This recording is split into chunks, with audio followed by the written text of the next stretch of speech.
abadde eggulu mu kulika eyo nnyo ya dictate ebyo byayagala nakugambye nti essaawa eno gy'aliko anoonya ekintu kye bayita state of emergency gy'anoonya naye genda kuva watya singa afuna internal conflict oba civil war. So ataddemu zihuliganiza bo babadde b'amagye in a civilian clauses bebazze ne bakuba abantu baffe yes naye ono anoonya ki anoonya ekintu kye bayita state of emergency. So nebaza nnyo his excellence Kyagulanyi Ssentamu and I give credit to the security team ya president waffe okuba nti basobodde okucontaininga embeera ne batabaddiza kufuna bo kye baagala. Ono atunoonyaamu lutalo kubanga nabagamba ategese ghetto structures azitegese kati akimanyi nti senga tunalwanagana ne bana abantu agenda kufuna ekintu kye bayita state of emergency. Naye kyensaba muna Uganda let us keep calm tukuume emirembe paka ng'ennaku z'omwezi 15 tumuggyeko legitimacy then ekintu kyonna kyonna ky'anaaba ayagala tujja kukimuwa engeri gy'akyagalamu. So kyensaba na Uganda ne batuprovokinga batya tugezeeko okukuuma emirembe tugezeeko okwekakkanya ne oba olina obusungu twekakkanye kubanga nakugamba eno revolution ezimbibwa ku busungu. So nebaza nnyo his excellence Kyagulanyi Ssentamu control gy'atadde mu bantu ne nebaza nnyo bafuutu soldiers baffe respect ku lwa discipline gye mutandisi gye mwolisezza ennyo ey'ekika ekyawaggulu thank you very much. So Nobert Mao ono aconfusinze nnyo abantu ng'era abantu abamu zirina ogundi tulina contradicting stories yagenze kuguliya ICC simanyi yagenze kubika misango ebyo babalimba nakugamba kyenjagala gwe munnayuganda otegereye magnitude ya luno olutalo.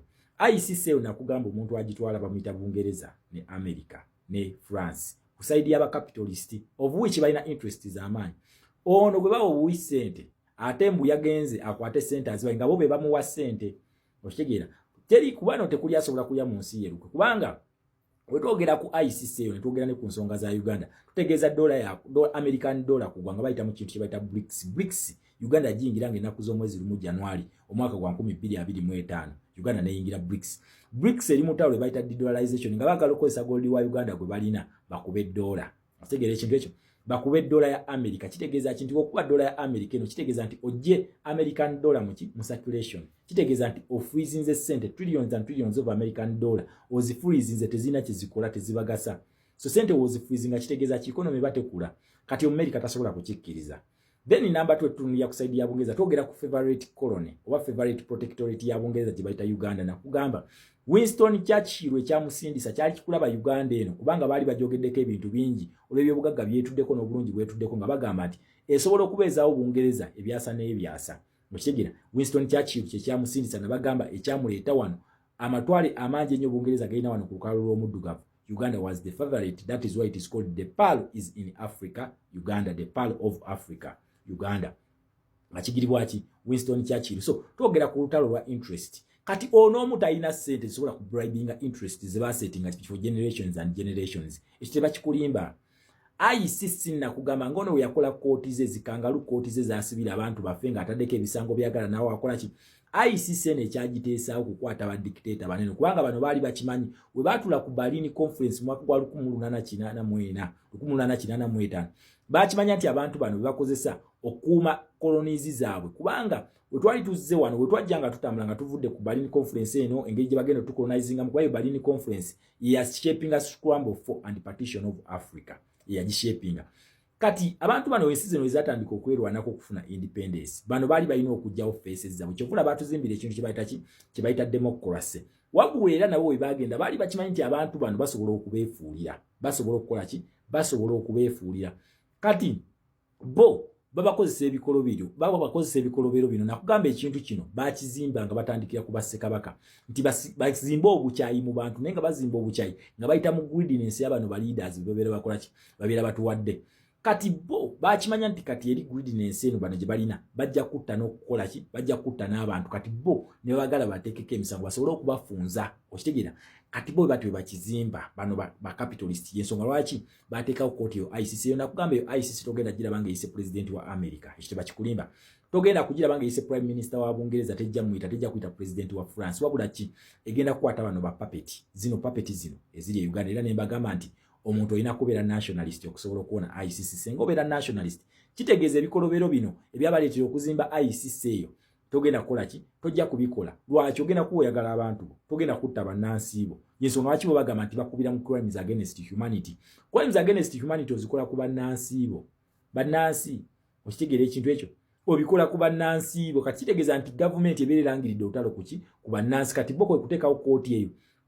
ekyatutte Norbert Mao nakugamba mu 2021 twakwata fayiro yaffe ne tugitwala mu ICC ekololo by then ekitebe kyali kololo ku United Nations Human Rights Commission eteekayo era fayiro yaffe eri received mu ICC emisango gyonna gye bayita crimes against humanity counts eziwera empitirivu zetwavunaana mu 7 gye ziri mu ICC naye kugamba nti ffe ekyatumuleesaako talina kuddamu kukola bintu ebyo wabula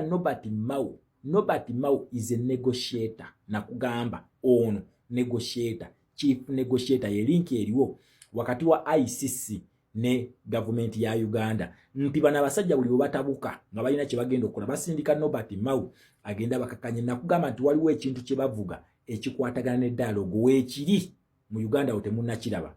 Norbert Mao nga tuyita mu iPod njagala ojjukira olunaku lwe bamubuuza ti lwaki Nuupu temwagikiriza mu iPod yagamba tulina endagaano ze tukyakolako ne Nuupu yeyina okurepresentinga bannayuganda mu dialogue eno okitegeera ekintu ekyo kati bano bakola ekintu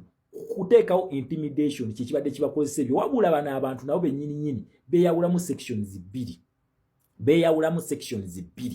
waliwo section egamba tukite waliwo ne section egamba tugende hardway ne bakapitalist bano kubanga bakimanyi nti bannansi temukyasobola kubawagira bakimanyi teri munnayuganda awagira gavumenti eno kati bagamba tugende hardway ne bakapitalist bano waliwo n'abagamba tetujja kugenda hardway tute ekintu okitegeera webali elements ezo mweziri njagala mutunulye president gyabeera waliwo ku trade abamu abasirikale nga bo si bafujjo then waliwo n'abefujjo kati bano balina gundi bbiri nabo balemedde okukolaki naye baneno boto ogenda babulya nti kati ffe simanyi tulina elements bbiri twekuba simanyi biki babadde balina okuyita Norbert Mao asooka nnyonnyola ebintu ebigenda maaso ebyokutta abantu ensonga lwaki United Nations we yawandiise yabagambye mulekerawo okutta seize ebikolobero byemukola must seize birina okulekerawo birina okukoma bo togenda bagamba nti ffe simanyi tuli mu kwerwana ate tuli kuki naye nga balina kuyita mu Norbert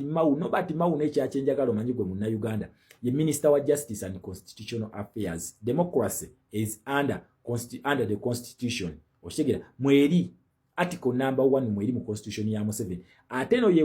yekulinkinga United Nations okitegeera ekintu ekyo kati wabira banoonya omuntu yenna yena alina okunnyonnyola ekintu ekyo lwaki kiri bwe kityo balina kuyita Norbert Mao tebagenda kuyita Nabbanja kuba Nabbanja talina byamanyi ku byamateeka kati babadde balina kuyita Norbert Mao bamugamba democracy sebo siwe ekigamba era ensonga lwaki ekintu kye bawandiise bamugambye alekerawo because it is a democratic process going on where in Uganda okitegeera kati Norbert Mao yalina okuginyonya kubanga mu constitution ya Museveni bakiteekamu eno article mweri article eno nakugamba nti si yaabwe bo badde bagikolerako kufuna funding wabula ate era yebasiba kubanga yemujja mu kintu kye bayita capitalism okumutwala mu kintu kye bayita communism kakati ono aliwo okukiprotectinga okitegeera ekintu nakugamba nti situation gye tuliko wano ali ku lose situation